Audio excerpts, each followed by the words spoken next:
नमस्कार मेरे प्यारे दोस्तों, आप सभी का स्वागत है आपके अपने YouTube channel success with Pal sir पे। बच्चों, आज मैं आप लोगों को क्लास 10th की गणित प्रश्नावली 12.1 का क्वेश्चन नंबर पहला आप लोगों को पढ़ाने जा रहा हूं। पढ़ाने से पहले हम रिक्वेस्ट करता हूं कि आप हमारे वीडियो को देखिए और वीडियो को देख के कमेंट में सजेशन जरूर दीजिए कि हमारा वीडियो कैसा है। यदि हमारे पढ़ाने में या बोर्ड में कोई प्रॉब्लम आ रही हो, लिखावट में ना समझ में आ रहा है, तो उससे हमें पता, आप लोग सजेस्ट करिए कि सर हमको लिखावट नहीं समझ आ रही, तो हम उसमें सुधार करेंगे। चलिए बच्चों, मैं आप लोगों को पढ़ाता हूं। पहला क्वेश्चन बोर्ड पे लिखा है, पढ़ के आप लोगों को मैं बता देता हूं। लिखा है बच्चों, दो घनों जिनमें से प्रत्येक का आयतन 64 सेंटीमीटर क्यूब है के संलग्न फलकों को मिलाकर एक ठोस बनाया जाता है। इससे प्राप्त घनाभ का पृष्ठीय क्षेत्रफल ज्ञात कीजिए। ठीक, चलिए मैं समझाता हूं। दो घन जिसमें से प्रत्येक घन का आयतन जो है 64 सेंटीमीटर क्यूब है और दोनों घनों को जोड़ के, दोनों घनों के फलकों को जोड़ के या मिलाकर एक ठोस बनाया जाता है। और जो क्या प्राप्त, इससे क्या प्राप्त होता है बेटा? एक घनाभ, और इस घनाभ का हमको पृष्ठीय क्षेत्रफल ज्ञात करना है। चलिए, तो घन दिया क्या है, हल में लिखेंगे। दिया है प्रत्येक घन का आयतन 64 सेंटीमीटर का क्यूब। हम पढ़ाए हैं आप लोगों को बच्चों, हम पढ़ाए हैं कि घन का आयतन का फार्मूला होता है a का क्यूब। घन का आयतन का फार्मूला होता है a का क्यूब, जहां a क्या है? घन की भुजा है। तो चलिए यहां पे लिखेंगे, हम जानते हैं कि घन का आयतन बराबर होता है a का क्यूब, जहां a क्या है, यहां पे लिख लीजिएगा, जहां a क्या है? घन की भुजा। ठीक, चलिए अभी हम लोग पढ़े हैं घन का आयतन कितना दिया है? 64 मीटर सेंटीमीटर का क्यूब। तो घन के आयतन के स्थान पे हम लिख देंगे 64 सेंटीमीटर का क्यूब। यहां a का क्यूब आ गया। अब देखिए यहां पे हम लोग करेंगे क्या? ये 64 सेंटीमीटर क्यूब को हम लिख सकते हैं 4 सेंटीमीटर का क्यूब, क्योंकि 4 का जब हम 3 बार गुणा करेंगे तो 4 चौक 16 चौका 64, और सेंटीमीटर का पावर में क्यूब है, पावर में क्यूब हो जाएगा। यहां पे आ जाएगा a का क्यूब। दोनों पक्षों की तुलना करेंगे तो क्यूब से क्यूब कट जाएगा। दोनों पक्षों की तुलना करेंगे तो दोनों का घात सेम है, तो आधार क्या हो जाएगा? सेम। एक के स्थान पे अतः यहां पे आ जाएगा 4 सेंटीमीटर बराबर a, क्योंकि घात घात बराबर है तो आधार भी क्या होगा? बराबर होगा। यहां पे लिख देंगे तुलना करने पर, बीच में लिख दीजिएगा आप लोग, तुलना करने पर।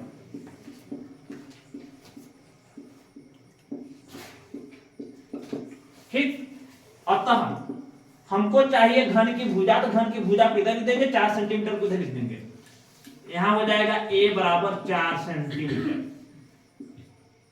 a हमको घन की भुजा का मान निकल गया, इसको मान लेंगे समीकरण 1। चलिए बच्चों, यहां पे क्या किया गया है? ये दोनों घनों को मिला के एक घनाभ बनाया जा रहा है। चलिए कैसे बनाया जा रहा है इधर देखिए आप लोग। अभी लिखिएगा मत, सारे बच्चे लिखिएगा मत, चुपचाप समझिए। दो घन है, ध्यान से सुनिए। दो घन हम बनाते हैं, शांति से सारे बच्चे सुनो। एक घन A है,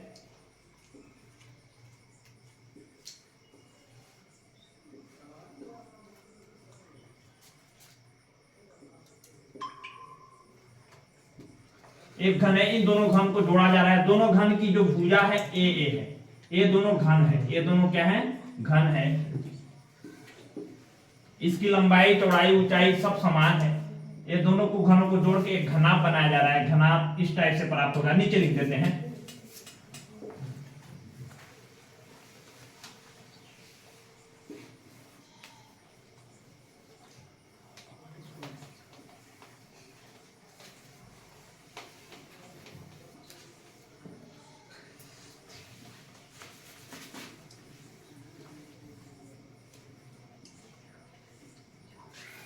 ए हमें घनाभ मिल गया, एक घनाभ मिल गया, और इसकी जो लंबाई होगी, इसकी टोटल लंबाई होगी ए, क्योंकि एक घन की लंबाई ये है और इस घन की लंबाई ये है। जब इन दोनों को सटाया जाएगा, मिलाया जाएगा बेटा, तो ये टोटल कितना हो जाएगी 2a। इसकी लंबाई टोटल कितना हो जाएगी 2a। लेकिन इस घन की न तो ऊंचाई बढ़ेगी न तो चौड़ाई, सिर्फ क्या बढ़ेगी लंबाई, सिर्फ क्या बढ़ेगी लंबाई। तो जो प्राप्त घनाभ होगा उसकी लंबाई कितना हो जाएगी 2a। इसकी चौड़ाई ये होगी और इसकी ऊंचाई भी क्या होगी a। जैसे इसका चौड़ाई ऊंचाई ये है और चौड़ाई ये है, तो सब सेम रहेगा, सिर्फ घनाभ की क्या बढ़ जाएगी लंबाई। क्यों? क्योंकि दोनों को क्या किया गया है, मिला दिया गया। जब दोनों को मिलाएंगे तो लंबाई क्या हो जाएगी, बढ़ जाएगी। ठीक, इसका भी लंबाई है, इसका भी लंबाई है, जब दोनों को जोड़ेंगे 2a मिल जाएगा।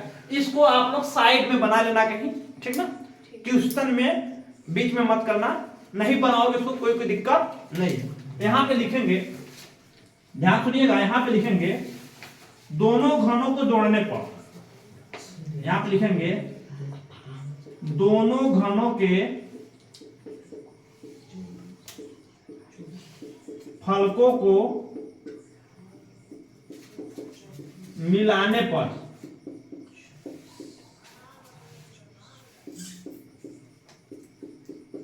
प्राप्त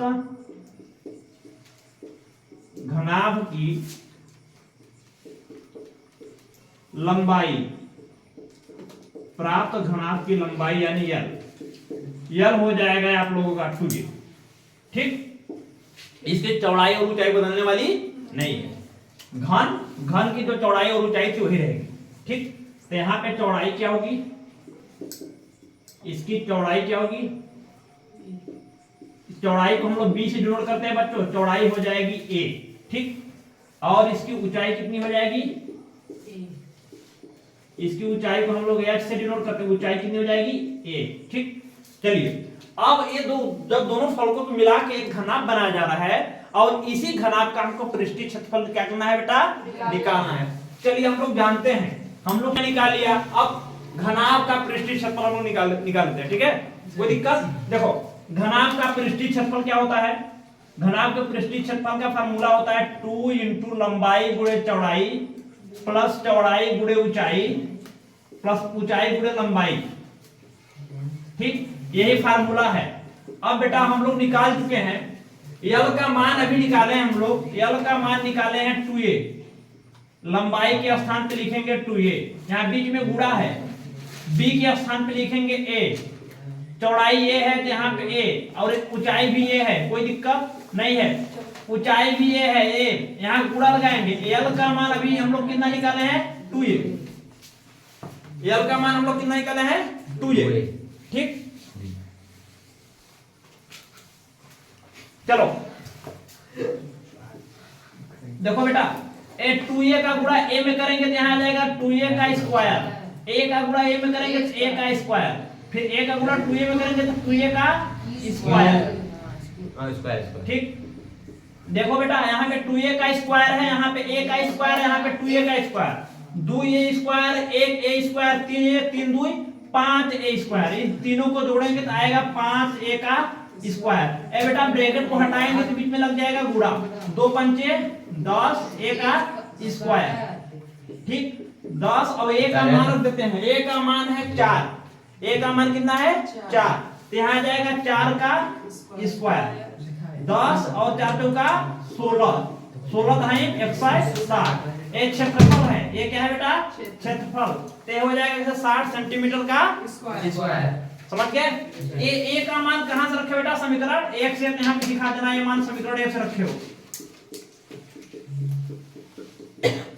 लिखो बच्चों,